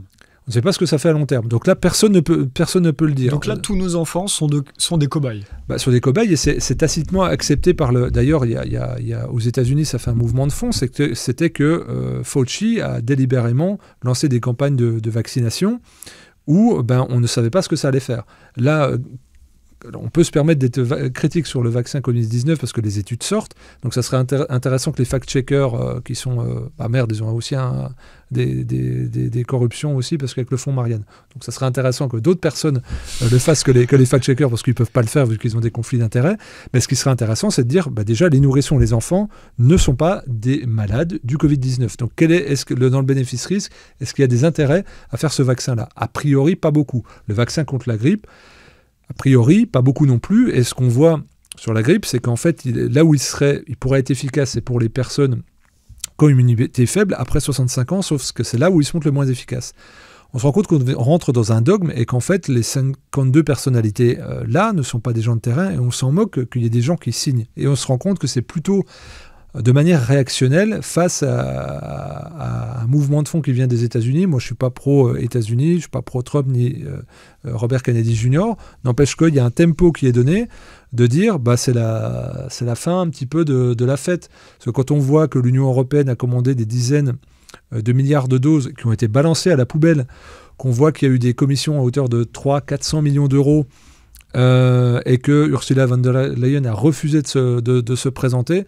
Dire, la légitimité pour moi, c'est de se dire là il y a une corruption systémique sur le domaine des vaccins qui est gigantesque, qui est abjecte, qui est à vomir, et ça serait plutôt de faire un moratoire plutôt que d'inciter les gens à la vaccination. Et donc on se rend compte qu'il y a vraiment une corruption, une idéologie systémique. Plutôt que de demander à 52 signataires de réagir de manière idéologique, ça serait intéressant déjà de comprendre d'où ils parlent, mais de laisser les médecins de famille et les médecins traitants pouvoir décider. Pourquoi on a autant cette emprise? Là, on est passé de 3 vaccins obligatoires à 11, après 15, on va s'arrêter où? Et puis, est-ce qu'on ne devrait pas travailler sur un problème de santé publique, de dire peut-être qu'il y a une immunité qui baisse à cause de la malbouffe, à cause de l'air, à cause de l'eau? Tout ce qu'on décrivait, ce qu'on dénonçait d'une certaine manière en début d'émission, c'est qu'on est presque condamné à être sous tutelle médicamenteuse. C'est que sans l'extérieur, on ne pourrait pas survivre. Alors c'est ce qui se passe, on parlait de la paysannerie dans la gestion des troupeaux, avec une mauvaise alimentation et le fait de les mettre dans des stabulations, il y a une dépréciation immunitaire et qu'ils fassent mettre sous tutelle médicamenteuse et de vaccins les troupeaux. Est-ce qu'on a envie d'être géré comme des troupeaux, ou est-ce qu'on a envie d'avoir un traitement individualisé basé sur la prévention et la bienveillance et la connaissance et l'autonomie du médecin de famille pour savoir si un vaccin est bon ou pas pour nous? Ça ne veut rien dire de vacciner autant. Il y a quand même énormément de questions qui se posent. Je pense que les effets secondaires des vaccins Covid sont en train d'exploser à la face de plein de monde, et donc plutôt que d'avoir 52 personnalités au conflit un peu louche, on devrait avoir un moratoire de dire stop, est-ce qu'on n'est pas en train de jouer, pour reprendre les mots d'Alexandra Arion-Code, aux apprentis sorciers? Mais surtout, ce serait intéressant de faire à la fin, je sais même pas si ce serait intéressant, mais de jouer leur jeu fièrement et d'arriver de faire combien de médecins aujourd'hui alertent contre la gestion de la crise sanitaire pendant le Covid, mais contre cette vaccination aujourd'hui, ou contre même les 11 vaccins de reprendre aujourd'hui. Mais ce serait nous, on a donné, les médias libres, nous avons donné la parole à 400, 500 médecins, chirurgiens, anesthésistes, réanimateurs, tout ce qu'on veut, et donc sans compter les naturopathes, homéopathes, etc. Donc à la fin, on en serait à quasiment... on pourrait faire une tribune avec 1200 personnes. Exactement. Ce serait intéressant de... si vous le montez, ce sera intéressant pour nous de le relayer. En tout cas, les médias libres, j'en profite pour saluer la mémoire de Stéphane Gaillet, qui est décédé hier, mardi 18 février. Stéphane Gaillet, l'infectiologue de Strasbourg, est décédé. Ouais, c'est ça. Il est décédé hier, donc il a fait un travail de fond monumental, toujours dans la joie. Il est décédé de quoi? Il avait les différents soucis de santé. Oui, parce que déjà, il faut rappeler, parce que justement, il avait été radié Alors, il nous avait expliqué, nous, dans un ancien média, les gens disent, attention, Stéphane Gaillet a été radié. Il a été radié parce qu'il a essayé de se défendre tout seul, sans prendre d'avocat, et du coup, il a été radié pour vice de procédure. Il n'a pas été radié sur le fond.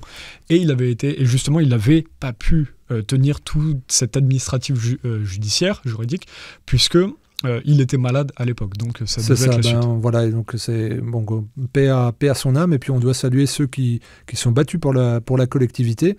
Et en effet, c'est là où je voulais en venir, c'est que pour connaître beaucoup de médecins, comme vous en faites intervenir, c'est très dur, très âpre, et on est sur la menace.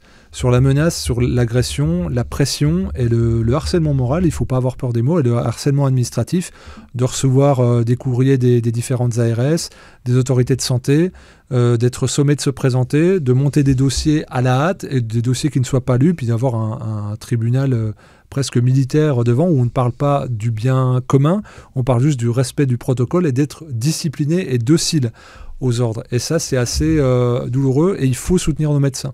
Il faut leur donner de la force. Moi, il y a plusieurs personnes qui me disent « Mais pourquoi la médecine, c'est nul ?» On le voit à l'écran, Stéphane Gaillet, qui n'a pas été relayé par énormément de médias à l'époque, mais qui était une personnalité très humaine.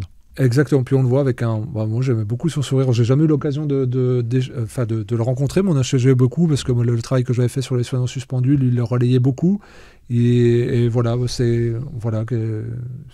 c'est des gens qui sont allés au créneau pour les autres, pour le bien commun. Et il le prenait vraiment dans sa chair. Pour lui, d'être radié, c'était quelque chose en fait, ce qui est dur, c'est de voir, encore une fois, on n'est pas médecin, nous, dans les journaux, mais quand on va voir des personnes comme ça, et qu'on a quelqu'un qui a une thèse sur le fond qui est intéressante, mais qui est derrière éradié pour des vices administratifs, juridiques, de procédure, et que tu as beaucoup de médias qui arrivent et puis qui disent « Ah, un anti-vax a été radié, enfin, finalement, on a un ».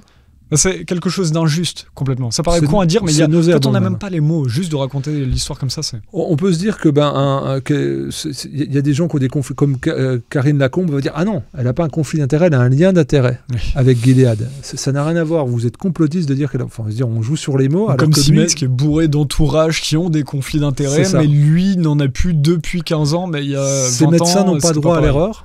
Alors que d'autres peuvent affirmer, oui, on peut vacciner les nourrissons parce que ce traitement expérimental est sûr et efficace à 95%, quand bien même on ne l'a pas testé sur les nourrissons.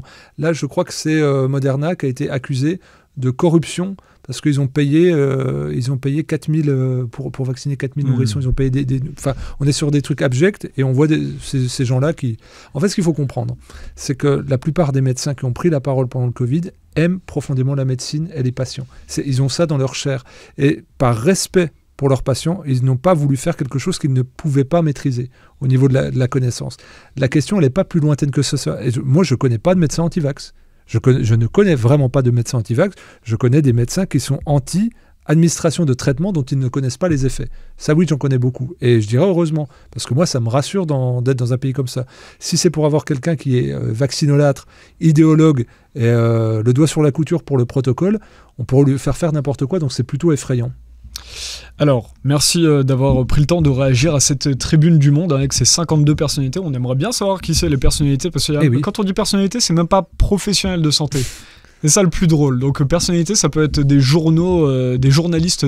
Ça peut être Bernard-Henri Lévy, ça peut être plein de gens. Plus, là, ce serait magnifique. Là, en termes de conflit d'intérêt, écarté, là, oui, bon, 800 000 euros, on est bien. Exactement. Lui aussi a bénéficié. C'est pas des liens d'intérêt, c'est pas des détournements de fonds, mais c'est des. Est-ce que tu as le droit de toucher de l'argent de subventions comme ça? Non, mais il y a en fait des scandales aujourd'hui. Vous pouvez pas comprendre. Vous êtes trop bas du peuple, vous pouvez pas comprendre. Les poulets sans tête, comme avait dit Julien Pain, vous ne pouvez pas. Bon, bref, on va pas revenir sur tous ces sujets-là. Abordons un autre sujet où la Mivilude va encore nous taper dessus. C'est ça la Mivilude, les trucs de dérive sectaire, voilà. Exactement. Jeûne et respiration, parce qu'aujourd'hui, dès qu'on essaie de prôner des choses intéressantes, enfin pas de prôner, quand on essaie de s'intéresser à des... On n'a même plus le droit, les journalistes, on ne peut plus s'intéresser à des sujets, essayer de voir si c'est bon, à quel niveau. Est-ce qu'on peut faire le jeûne de manière équilibrée, pas équilibrée? Quelles sont les limites? À quel moment ça devient un extrême? Non, dès que tu t'intéresses à ça, tu tombes dans l'extrême. Alors, vous sortez jeûne et respiration, je redis vous, j'ai dit tu tout à l'heure, je sais que dans les commentaires, des fois vous dites, faut pas tutoyer l'invité, oui, pardon, mais pour moi, le respect va bien plus loin que du vouvoiement ou tutoiement. Donc, ça me gêne pas, ça vous gêne pas de souci. Donc, le jeûne, Pourquoi ce livre aujourd'hui et quel lien avec la respiration? Il y a tout un chapitre qui est passionnant sur finalement vous parlez de retrouver, en fait c'est quelque chose, vous dites l'idéal perdu, je crois que c'est comme ça que vous dites dans le livre, où en fait c'est assez intéressant puisque c'est quelque chose de simple mais où on parlait du stress et de comment gérer le stress, ça part d'abord par faire des grandes respirations pour redescendre, et c'est tout bête mais dans notre culture on l'a oublié. Est-ce qu'on... Allez-y. En fait, ça fait le lien avec pas mal de choses qu'on a dit. S'autonomiser, sortir du cadre de la dépendance financière pour agir sur sa santé et puis surtout agir sur le stress. On avait commencé ce livre qui est écrit avec Leonardo Pedagotti, qui est un bon copain, qui est un auteur chez Exuvie, qui est un très grand spécialiste de l'hormèse et de la respiration. Coach en respiration, instructeur avancé de la méthode Wim Hof. Ouais, il était en Laponie la semaine dernière, là il est en Inde pour des retraites. Enfin, c'est quelqu'un moi, pour qui j'ai beaucoup d'admiration, qui est ingénieur de formation, gymnaste. Et on faisait le même constat, c'est de dire que la plupart des maux dont souffrent les personnes qu'on côtoie, c'est le stress. Et donc en 2021, on s'était dit qu'il faut qu'on écrive un ouvrage commun avec ces deux hormèses-là, ces deux tentatives de santé-là que sont le jeûne et la respiration, pour retrouver un fonctionnement au niveau de nos systèmes nerveux autonomes qui nous donne le plus d'amplitude pour rayonner dans notre vie. Moi, si on me dit pourquoi je m'intéresse à la santé, je crois qu'on a tous en nous, dans les tripes, quelque chose de viscéralement inscrit qu'on doit faire. Là, on parlait de votre engagement, de dire moi, je ne peux pas me regarder dans une glace si je ne fais pas du journalisme engagé et libre. Voilà, c'est comme ça, je n'y arriverai pas. Et donc, on a tous quelque chose dans les tripes. Mais pour accomplir ce truc-là, il faut de la motivation, de la discipline, certes, mais il faut avoir une capacité physiologique à l'accomplir. Et donc, moi, je m'intéresse à la santé, pas pour mourir en bonne santé, ce qui est une bonne chose, c'est pour accomplir notre mission de vie, ce qui nous rend autonome, épanoui, radieux et qui contamine le reste. Et je pense que le changement sociétal auquel on aspire tous passera par là, par ce socle-là de santé minimale pour pouvoir déployer son talent. Et dans ce sens-là, le système nerveux central chez les individus est ou abîmé ou bousillé, ce qui fait qu'on n'a plus le potentiel d'exprimer ça. Et donc on voulait partir sur ces hormèses. Donc l'hormèse, je vais définir ce que c'est. C'est le fait de mettre son organisme sous un état de stress. On parlait de stress, mais pas destructeur, mais suffisant pour augmenter notre niveau d'adaptation. Autrement dit, par exemple, prendre une douche froide. C'est désagréable, c'est un stress, mais ça va augmenter notre physiologie. Faire de l'apnée, se priver de nourriture, se faire piquer par des abeilles, ça va développer notre immunité. Même juste du sport, finalement, c'est de l'hormèse. Exactement, voilà. Ce qu'on appelle le sport à haute intensité, le HIIT, intervalle, haute intensité, etc. Le fait de monter dans les tours, de faire péter un coup son cardio, donc de faire du sport, on va dire, dans des élans très forts, très vifs, c'est une hormèse qui va petit à petit augmenter notre terrain de base pour en faire quelque chose de solide. Et donc là, on le faisait avec quelque chose qui, on dit, c'est invisible. Jeûner, c'est invisible. Ne pas respirer ou respirer d'une certaine manière, c'est invisible. Donc c'est sous-noté dans un monde qui est ultra matérialiste. Et c'est de revenir à la fois sur un décortiquage physiologique, donc on s'appuie que sur des études. Moi, je suis informaticien de base. Léo, il est ingénieur. Donc, tout est sourcé. Informaticien de base. Ouais, au départ, je suis développeur informatique, donc beaucoup les bases de données. Voilà, donc c'était ça, il y a 20 ans, plus de 20 ans, 25 ans. Et donc, on est plutôt structurant. C'est pour ça quand on... Comme quoi, on peut se réinventer aussi. Oui, puis que ça sert. En fait, c'est toujours... Moi, les gens me disent, on aime bien, c'est structuré, et puis ça va pas dans tous les côtés. J'essaye d'avoir ce caractère de... Bien sûr, j'ai une idéologie comme tout le monde, mais j'essaie d'être pragmatique. Donc là, on a fait le livre est en deux parties. La physiologie d'un côté pour décortiquer ce que c'est que le jeûne et la respiration, et 17 exercices pratiques pour pratiquer selon le mouvement dans lequel on est. Je vais prendre un temps, et c'est là où la médecine devrait s'inspirer des approches complémentaires. C'est presque métaphysique un peu ce que je vais te dire, mais ce que je vais partager, c'est que souvent dans notre vie, on est dans un mouvement de soit de destruction, soit de construction. Très chaotique, très chaordique. Par exemple, la nuit, on détruit et on construit. On est dans ce mouvement de détoxination où le matin, on réveille, on va uriner plus foncé, on va avoir la laine chargée, on aura transpiré, on aura la bouche pâteuse, on aura envie d'aller à la selle. Donc, on va détoxifier, on va jeûner. Et on aura les effets de ce jeûne, des toxines qui vont sortir. Et dans la journée, on va se réintoxiquer. Donc, il y a ce mouvement d'inspire, d'expire, de construction-destruction, et on a mis ça en avant d'un point de vue physiologique avec le système nerveux, parasympathique qui freine le stress, sympathique qui active le stress, et on s'est dit mais il y a quelque chose en fait d'absolument commun derrière ce système nerveux qui est sans cesse malmené. Quand je vois des individus stressés, hier j'étais dans le train et je voyais quelqu'un qui était en train de faire une crise d'angoisse. Et tu regardes, tu fais simplement de faire l'expire, vous activez votre parasympathique. Ça, c'est prouvé physiologiquement. Moi, je parle beaucoup de la cohérence cardiaque. Les gens me disent, c'est pas possible qu'avec quelque chose d'aussi simple, on puisse rétablir la santé. Si, en fait. Qu'est-ce qui se passe quand quelqu'un fait une crise d'angoisse? Il ne retrouve pas son souffle. Ouais, voilà. Et de manière autonome, de manière inconsciente, il respire de telle ou telle manière pour s'hyperalcaliniser. Et donc, quand on commence à décortiquer cela, on voit qu'il y a un bienfait physiologique. Quand les gens sont malades, quand les animaux sont malades, on parlait des nourrissons, des jeunes enfants qui sont malades, qu'est-ce qu'ils font? Ils jeûnent. Ils n'ont pas lu mon bouquin. Ils n'ont pas lu les études. C'est que ataviquement, il y a un processus chez les mammifères qui fait que lorsqu'il y a un danger interne, quand il y a une rupture d'équilibre, quand il y a une rupture de l'homéostasie, on revient à ce mouvement-là de détoxination et de régénération cellulaire. Et donc, ce qu'on a fait avec ce livre, avec Léo, c'est de montrer que les mouvements naturels, pour ça qu'au départ, on a fait quelque chose de même historique, multimillénaire, c'est que ce qui nous conduit, ce que notre bon sens, notre inconscient, nous sommes de faire lorsqu'on est dans une situation extrême, ou en jeûnant, ou en respirant, ou en faisant de l'apnée, en fait, aujourd'hui, on le comprend physiologiquement et c'est super. Donc, on peut le codifier et le structurer selon nos besoins de manière très opportuniste dans notre quotidien, de venir piocher dans tel ou tel exercice et de comprendre qu'on ne va pas se mettre en danger, mais par contre qu'on va sortir de la zone du confort. Et la pire des choses dans notre monde moderne, c'est la recherche du confort permanent. Or, être en bonne santé, c'est vivre l'inconfort. Je vais traduire ça une autre manière. Avant, donc, je parlais de la... Aujourd'hui, c'est vraiment l'ère de Uber Eats, on ne fait même plus à manger, tout doit arriver... On ne doit pas être frustré. La frustration est intolérable.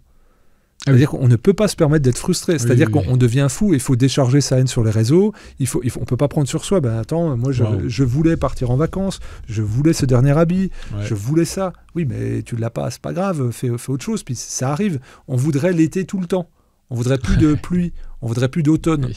On voudrait plus de sécheresse. On voudrait... C'est même ça avec la vaccination. On refuse la maladie dont on parlait tout à l'heure. On refuse la maladie. On veut être sûr de jamais tomber malade. Et on veut qu'il fasse 19,4 degrés dans notre maison. Et quand on monte dans notre voiture, on veut qu'il fasse 19,4 degrés. Et quand on arrive au boulot avec la clim, on veut qu'il fasse 19,4 degrés. On n'est plus capable de supporter ça. Encore une fois, il faut apprendre à être dans l'inconfort dès qu'on est enfant. Et puis, comment est-ce que ça arrive? En fait, là, ce qu'on en arrive... Cette culture du confort. Quelque part, c'est un échec d'écrire ce livre.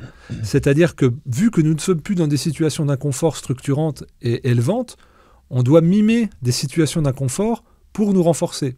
Je vais prendre un exemple très concret. Mon papa me disait que quand il était enfant, dans sa chambre avec ses frères, en hiver, la gamelle d'eau dans la chambre était gelée. Donc c'est-à-dire qu'il faisait moins que 0 dans la chambre.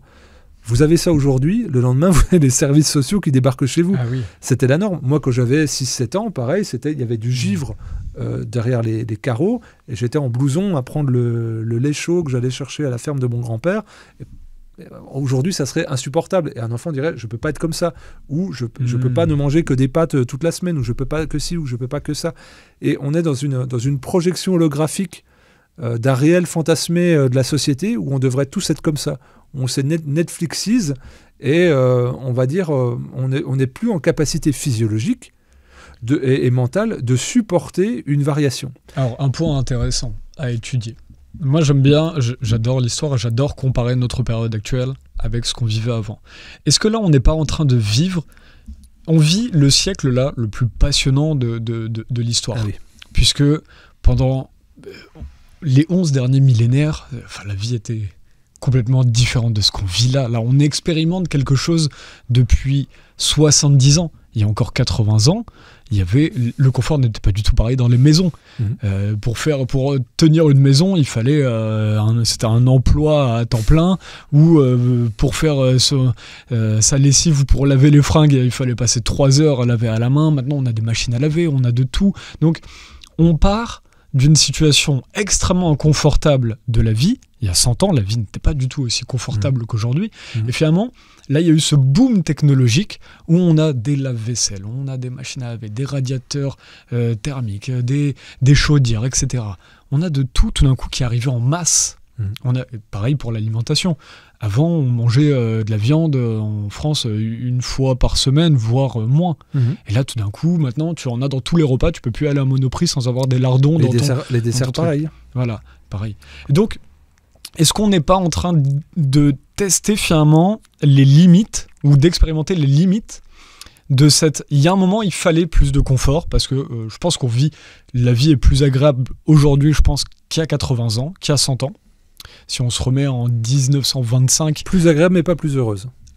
C'est la question. Mais est-ce qu'on est en train d'expérimenter, du coup, ce besoin, ces politiques de plus de confort, mais en fait qui commencent à aller trop loin? Parce que moi, je fais partie de ces gens qui pensent que quand l'être humain cherche toujours un objectif et ensuite va toujours trop loin avant de se rééquilibrer.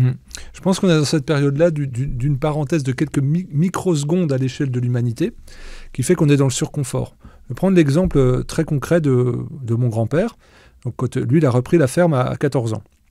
Et donc, je lui ai dit, qu'est-ce que tu as fait la première fois que tu as repris la ferme? J'ai coupé un tronc d'arbre et j'ai taillé dedans un collier à bœufs pour que les bœufs puissent labourer pour moi. Son fils, mon oncle, quand il a fini sa carrière, lui, il avait un tracteur GPS connecté, poste MP3, climatisation. Donc, le bœuf dont le collier est taillé par le propriétaire et le tracteur à 90 000 €, poste MP3, GPS et puis avec les semences. Lui, mon grand-père me disait, je dis, quand est-ce que tu sèmes?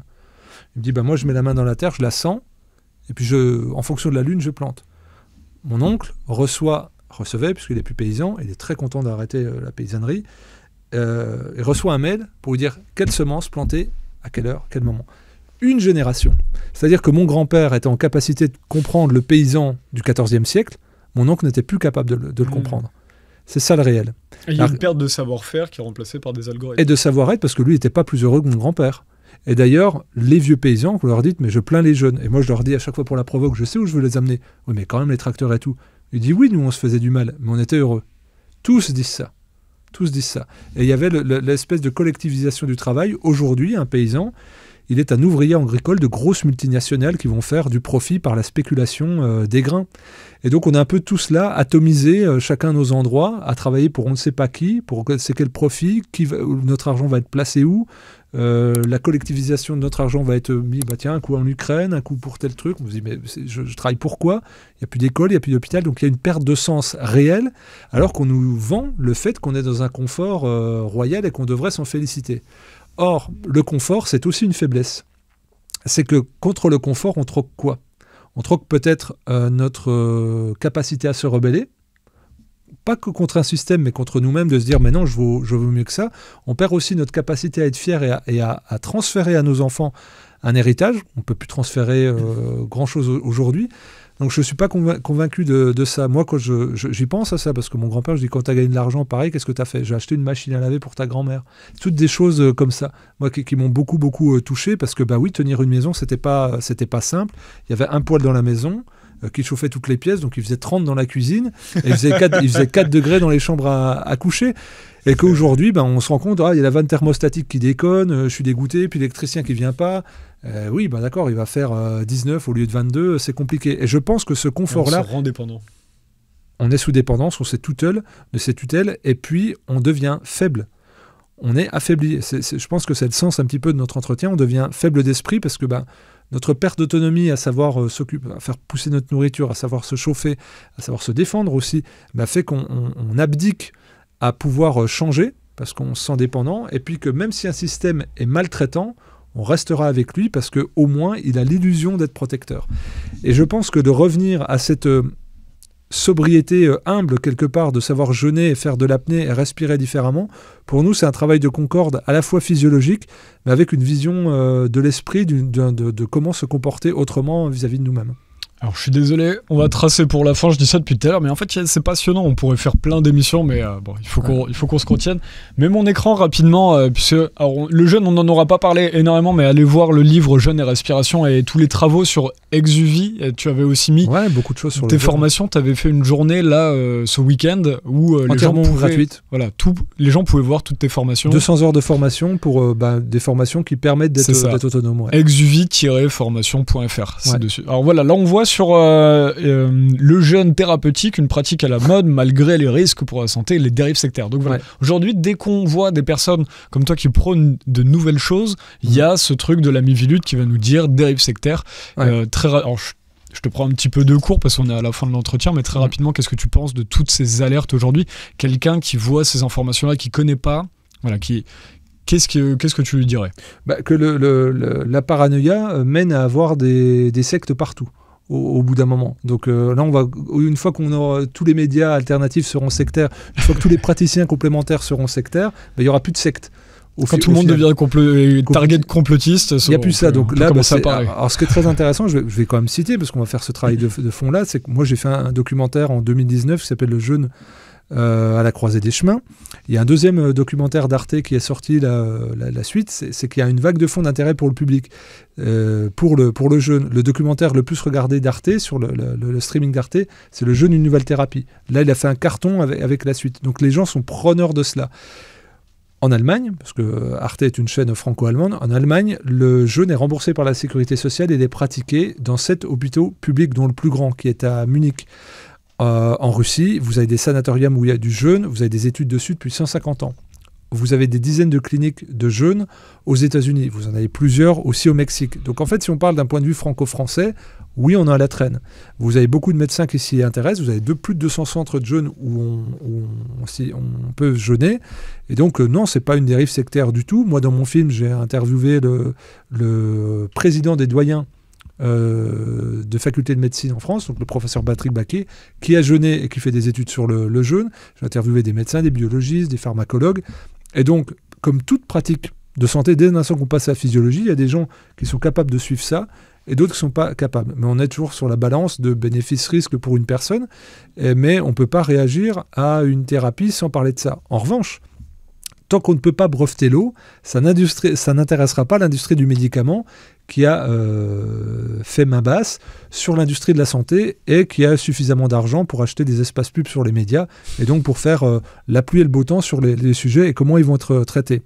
Donc vous pouvez aussi avoir un regard schizophrène comme là Michel Simès, mais quand l'argent n'a pas d'odeur, quand on est corrompu, eh ben, il peut dire à la fois dans les médias grand public le jeûne c'est une pratique qui est très dangereuse, mais dans sa revue en librairie Feel Good de dire le jeûne est à la mode et il a des bienfaits thérapeutiques qu'on va pouvoir montrer. Donc prenez le temps de vous documenter. Vous avez les livres de Jason Fung aux États-Unis, vous avez de Eric Berg, pareil, qui sont des grands biologistes qui ne sont que des études. Moi, dans mon bouquin, j'ai sorti beaucoup d'études aussi dessus, et c'est plutôt une aubaine. Et je pense que l'effondrement programmé, voulu de notre système de santé va faire que par l'absence de deniers pour aller se soigner dignement, on va revenir vers des méthodes ancestrales qui aujourd'hui sont validées par la science et qui font que de plus en plus de gens vont tourner vers ces pratiques. Alors, comme tout, y a des gens qui vont être intéressés financièrement, d'autres qui vont être intéressés idéologiquement. Il faudra savoir séparer ce qui est une action bénéfique de ce qui est moins bénéfique. Mais ça, c'est le bon sens et l'information qui vous permettront de faire ça. Puis c'est le but de la maison d'édition, c'est d'essayer de faire ce boulot de fond. Et d'ailleurs, alors, c'était dans les... Très rapidement, je voulais en parler, parce qu'il n'y a pas beaucoup de maisons d'édition, même parmi les éditeurs libres, pour être honnête, qui font des très bons livres, mais qui sont parfois les illustrations. Je voulais dire un petit mot sur les illustrations, qui sont des fois très très dures chez certains. Alors c'est comme nous, on parle de scandale, mais on essaie dans les miniatures. Les illustrations, c'est important parce que justement pour ne pas... on parlait de cette culture aujourd'hui, les gens deviennent de plus en plus sombres, moroses. Donc je trouve ça cool d'arriver, pas cool, pardon pour le terme, mais je trouve ça positif et bien de mettre justement des illustrations, même si c'est parfois des sujets durs, mais que ce soit aussi pour celui-là. Vous avez parlé de la psychologue de l'Aigle, c'est aussi un des livres que vous éditez chez Exuvie. Je trouve ça intéressant de rester sur des illustrations positives, même si on vit parfois des choses dures aujourd'hui. Donc c'est intéressant pour ça. Merci de le voir. C'est un parti pris, c'est pas simple. Hein. L'indépendance et la liberté, ça a un prix. Quand on dit que ça n'a pas de prix, c'est un vrai prix. C'est pas simple d'être éditeur indépendant, c'est précaire. On vit au trimestre après trimestre, mais comme beaucoup de médias alternatifs, vous en avez cité beaucoup en début d'édition, et c'est pas simple. Et je dis, soyez vigilants, vous qui nous suivez. Vous avez raison d'être exigeant avec nous sur le contenu, mais comprenez aussi que ça se fait dans des conditions précaires et fortement déséquilibrées par rapport à l'habitude que vous pouvez avoir de consommer sur certains médias, et que oui, c'est beaucoup de survie.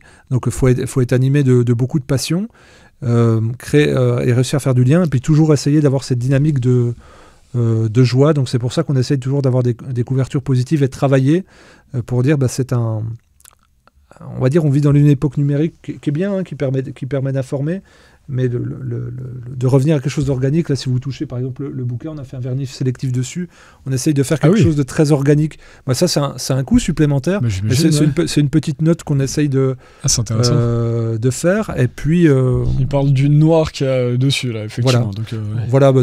Et puis qui est brillant quand vous le tournez, ça fait un petit hologramme, et donc on essaie de montrer quelque chose qui est un humain qui se déploie. Et le message que je voudrais passer pour finir cette interview, c'est que tous en nous, que ce soit les enfants, parce que vous avez montré le livre de Sonia Delahaye, tous en nous, nous avons un énorme potentiel, et je pense que la fatigue, l'épuisement, c'est le fait de ne pas pouvoir faire circuler ce potentiel à l'intérieur de nous, et que si on s'entoure d'informations et de personnes stimulantes, on va réussir à remettre en marche cette énergie de vie qui va nous faire transcender beaucoup de barrières, et que ça tient au départ à une étincelle, une petite chose. Donc ça peut être un livre, ça peut être une émission, ça peut être un live, ça peut être un documentaire, ça peut être une formation, une conférence, un webinaire, peu importe.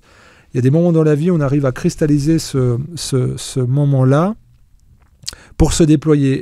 Et le réflexe premier, ça serait la noirceur et la dévalorisation, pour se dire qu'on a une merde, et puis se mutiler. Hein. On en a parlé de cette jeunesse. Et c'est dire que moi je pense que l'humain est profondément bon, qu'il a un immense potentiel, mais suivant le contexte dans lequel il va être placé, il va pouvoir développer ou pas ce potentiel, et que le contexte sociétal qu'on vit ne doit pas nous faire oublier qu'on est des gens plutôt bons et portés vers la positivité.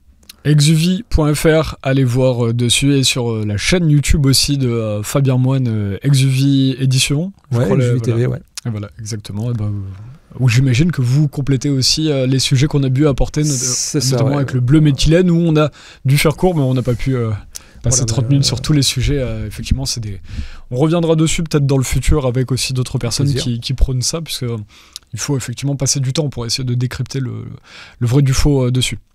Merci en tout cas Fabien Moine. Merci à vous et bon courage. Et n'hésitez pas à partager la vidéo, ça nous aide énormément si vous avez apprécié. Voilà, c'est des petits trucs rapides en quelques clics qui nous aident beaucoup pour développer ce qu'on essaye de faire ici. Et le magazine, le dernier Nexus, est toujours en kiosque près de chez vous, ou alors sur nexus.fr si vous ne le trouvez pas. Merci à vous, à bientôt. Au revoir Fabien. Au revoir.